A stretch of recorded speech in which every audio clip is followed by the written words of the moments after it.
This video is sponsored by the infamous Glarry, one of the only brands on the planet where you can still get a guitar brand new for under $100, depending on if you get an amp or not. This one does not come with the amp, so this one is priced at $89 US. That is insane, but does the quality keep up from where it was years ago? Because they're pretty infamous, like I said.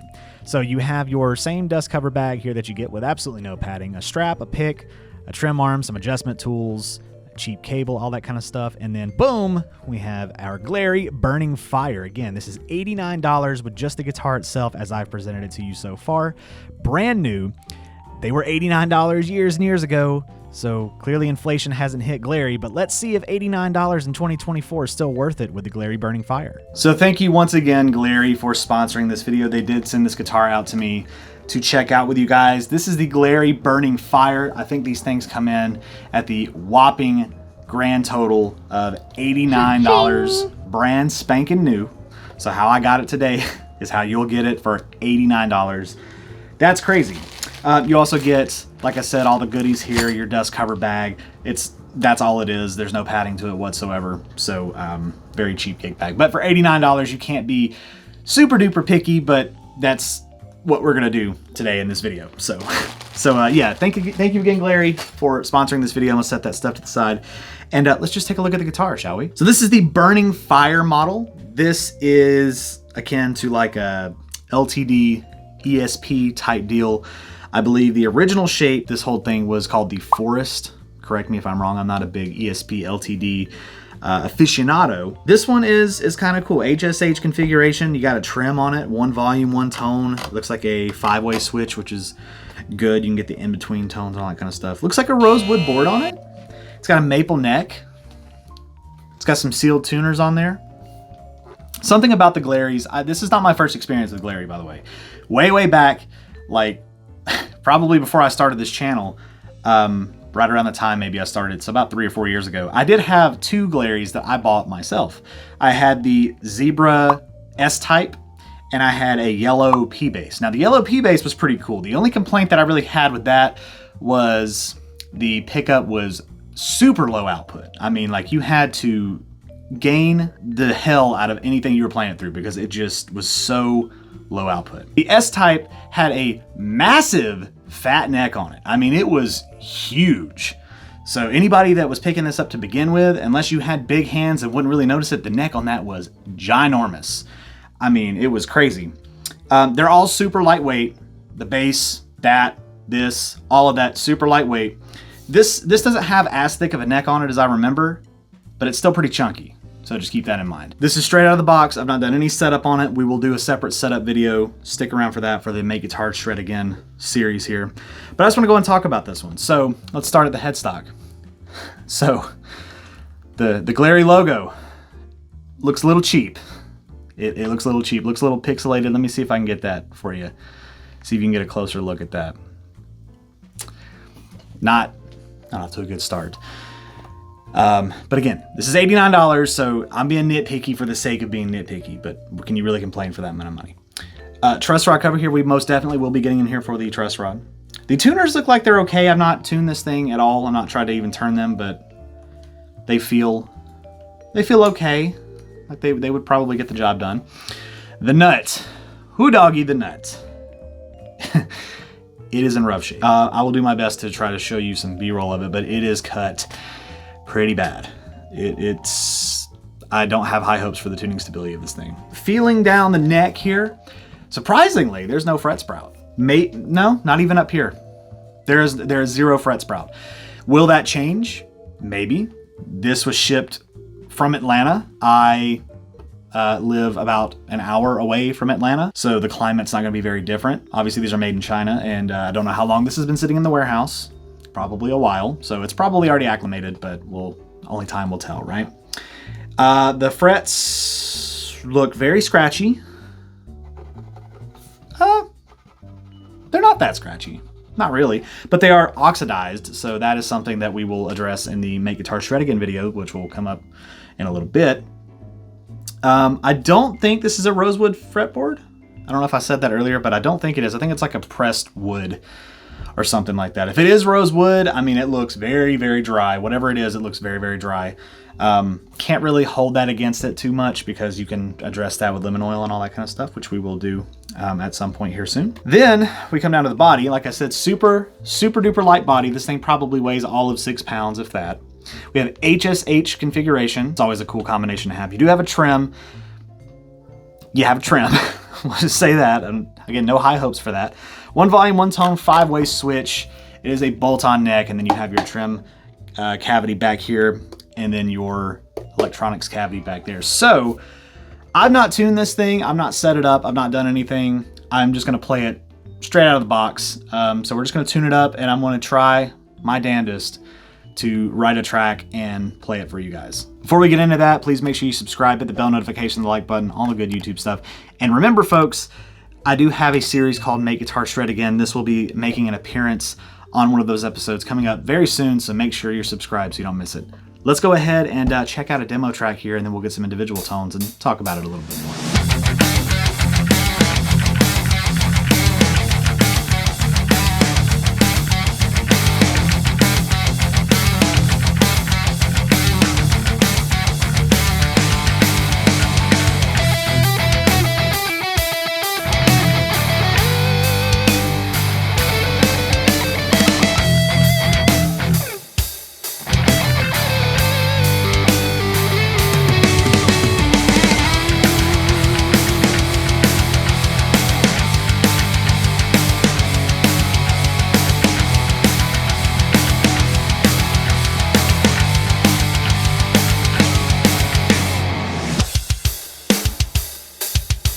Okay, so I will be the first to admit that that demo was not my best work.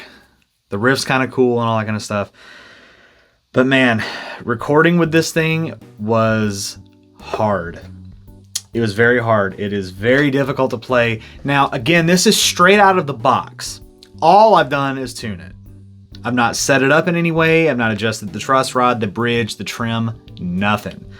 So that is straight out of the box. And the reason that I'm telling you this straight out of the box is so if you are a beginner, you'll know that you can't just tune this thing up and play it straight away. It is going to require some TLC, some attention, and a setup, which again is why we're going to do a Make Guitar Shred Again video on this in the near future. A couple of things about it just as I'm sitting here looking at it.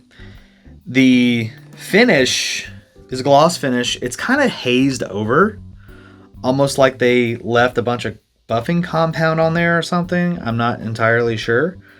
Just more quality control stuff that I'm noticing. The paint job up here around the headstock is a little rough. The pickups are exactly as I expected. They are very low output. They don't sound, I guess, terrible, but they are like a little tinny and a little just, you can tell they're cheap, right? And I'm usually not a big proponent of like pickups make the biggest difference, but there is a certain point where they can be so cheap. But it does need a setup desperately because this thing is really hard to play. Fortunately, there's no fret sprout on this one. As for other ones, your mileage may vary on that, but I mean, that's always a plus, right? The neck itself is kind of straight. It could probably use a little bit of an adjustment. The worst part of this has to be the nut and the bridge. So the bridge is sitting not flush with the body. It's kind of like this. So if flush was like this, it's literally like that, just a little bit. So the springs are probably pretty tight in the back. The saddles are all kind of ways. I've seen a redneck's mouth that's straighter than this. And I can say that I'm from Georgia. Calm down, calm down. But these saddles are all kind of wonky. They are, it looks like it's been intonated, but it's not intonated at all. The action beyond the 12th fret is like, I don't know, 30 to 40,000 miles high. I mean, it's pretty bad. There's no push-pull, nothing like that. There's no crackling on the pots, which I guess is a good thing. So yeah, there we go. Just some initial reactions from actually playing it for a little bit. You're probably going to get the black residue stuff on your fingers because they're just cheap strings. But let's go ahead and get some individual tones. I'll give you some clean tones through all the pickup positions, and then some dirty tones for as long as I can possibly stand playing this thing until I set it up. And hopefully it becomes a somewhat more playable guitar. So I'm running into my Arena 2000, my Donner Arena 2000. I have a video on that if you want to check that out, just into Reaper and into my MOVO Phantom, all that kind of stuff. So let's go ahead and start with the bridge pickup here on clean.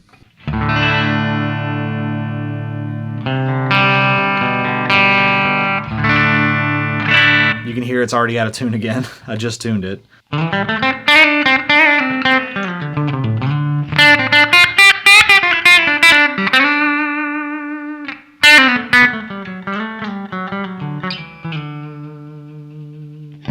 We are in drop D. That's a humbucker. It's bucking the hum as it should.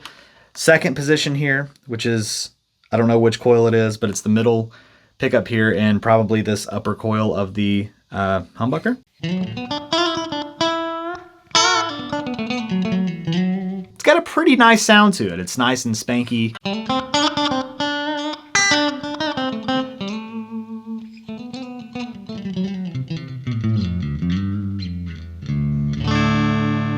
But it is out of tune. This tuner's gonna live on this headstock until this video's over, I'm sure. All right, let's go to the middle position now that we're tuned back up for now. It's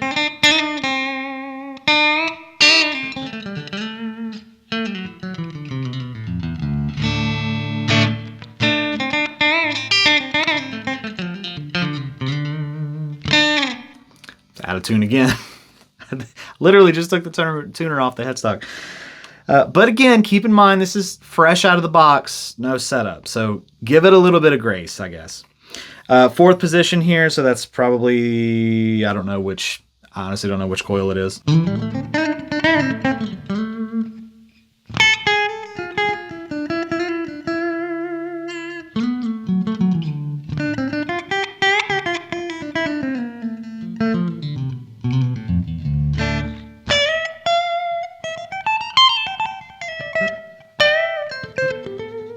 It's so hard to play past the 12th fret. And you probably can hear that the intonation, it's out of tune, kinda, but it doesn't matter. The intonation's not gonna be there. And the neck humbucker. I will say there is a stark difference from the second and fourth position and even the third position, the single coil to the humbucker. I've got the gain on a little bit higher just because they are low output, but still.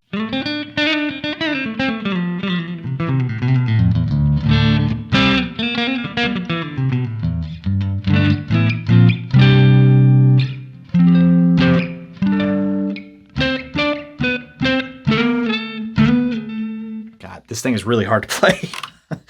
Okay, so those are clean sounds. You can see it sounds pretty good with clean. Let's throw some distortion on there and get some individual distorted tones. All right, on to the distorted tones now.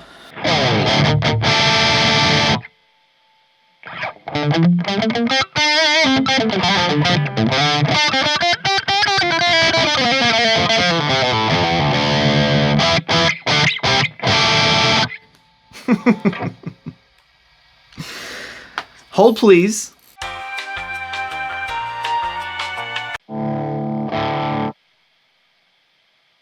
So how soon after taking that off do you think it will go out of tune? Not played it. So that was the bridge. Let's go to the second position here and get some of that spanky goodness, I guess, through some distortion.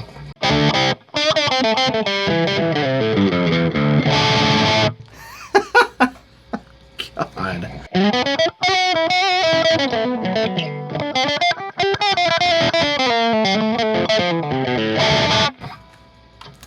You know what? Fuck it. Middle pickup.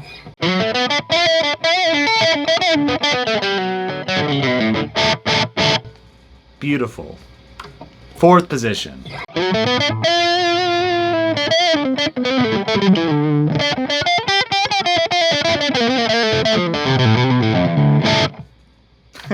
And neck position.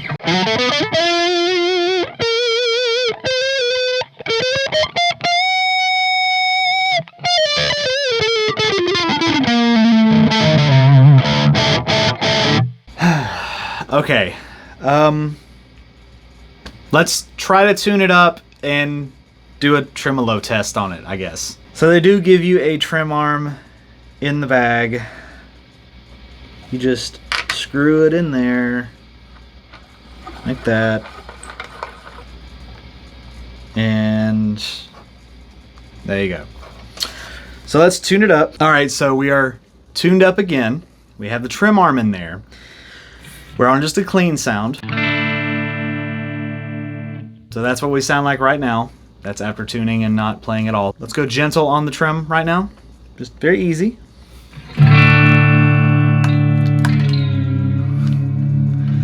You gotta have some muscle to push that down. I'm telling you, those springs back there are about to explode. If that back cover was not on there, I'd be very scared. I am having to push with all my might. You know what? Fuck it again.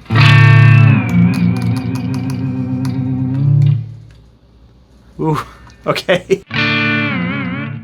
He breaks something. Listen to this. So I got my mic right here. Just, ooh. There's some creaking and cracking going on in there. So yeah.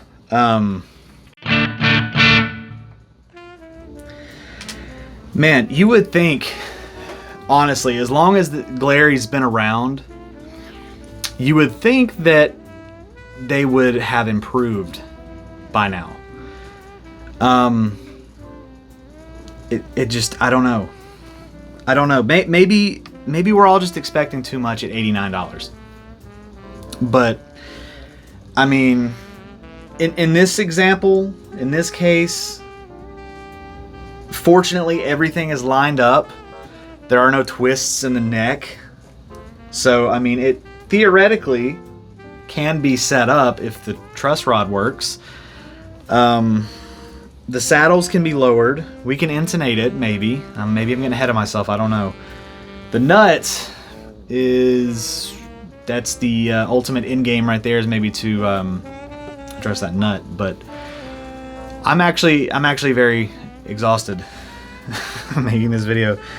So like I said, Glarry did send this out, and Glarry, I appreciate you sending it out, but folks, you can do better.